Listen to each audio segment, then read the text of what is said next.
क्या मामला हुआ आपके साथ? किन लोगों ने मारा पीटा आपको? सब 25 तारीख की घटना है, सुबह 12 बजे की। मैं अपने घर में थी, मेरे बच्चे छोटे छोटे 3।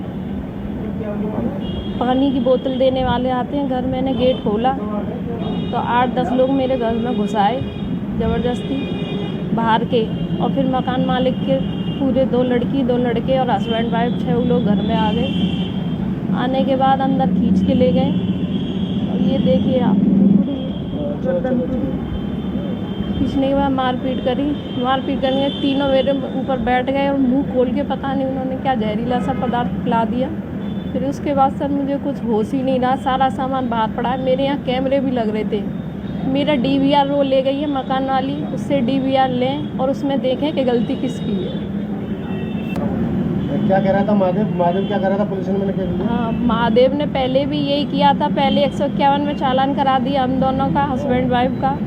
फिर दोबारा से कल उसने घर में घुस के हमसे बोला कि 5 लाख रुपए खर्च करें हमने थाने में दिए हैं।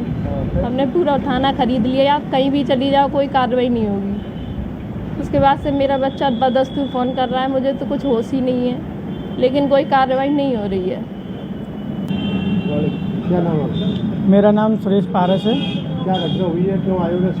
मैं इस वजह से आया हूँ क्योंकि मैं सेक्टर 1 में जीवन ज्योति के पीछे में रहता हूँ। मैं मथुरा किसी काम से जा रहा था 25 तारीख को, जब ही रास्ते में फ़ोन आया बच्चों का।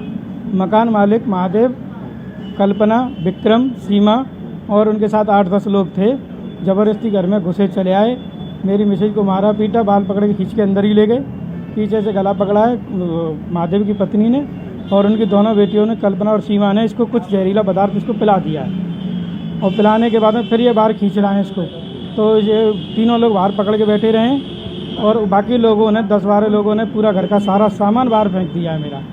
और मैं उसी दिन मैंने हॉस्पिटल में एडमिट कराया इन्हें, इमरजेंसी आगरा में। अब मैं वहाँ से सीधा इनके पास आया हूँ, CO साहब के पास। इनको प्रार्थना पत्र दिया है, इन्होंने कार्रवाई का आश्वासन मुझे अभी दिया है, थाने जाने के लिए बोला है। कौन सी तारीख की घटना है? ये 25 तारीख की घटना है। अभी आप कहाँ रह रहे हैं? आपसे बच्चे? अभी तो मैं कहीं अस्पताल में से ही आया हूँ सीधा यहीं। अब इनसे ये पूछ रहा हूँ कि मेरा ये सामान कहाँ रखा जाएगा, मैं कहाँ रहूँ। आप कितने टाइम से उस मकान में रह रहे थे? मैं करीब रह रहा था 1-1.5 साल से करीब। तो क्या आपने मकान को खरीदा था अपना? क्या था? मैंने उसे खरीदने के लिए 2 लाख रुपए भी दिए थे। अब उन्होंने मुझसे ये कहा था कि रेंट पे रहना, खरीद हम बेचेंगे नहीं।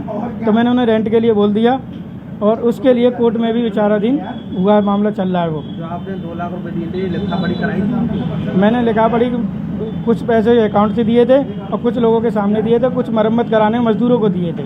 उसके सारे प्रूफ है मेरे पास। पैसे वापस कर रहा है वो वापस ना तो पैसे वापस कर रहा है, और ना ही वो मतलब घर में रहने दे रहा है। उनका ये कहना है कि हम नहीं रहने देंगे। पैसे के लिए क्या कहना है? पैसे के लिए तो मना ही कर रहे हैं।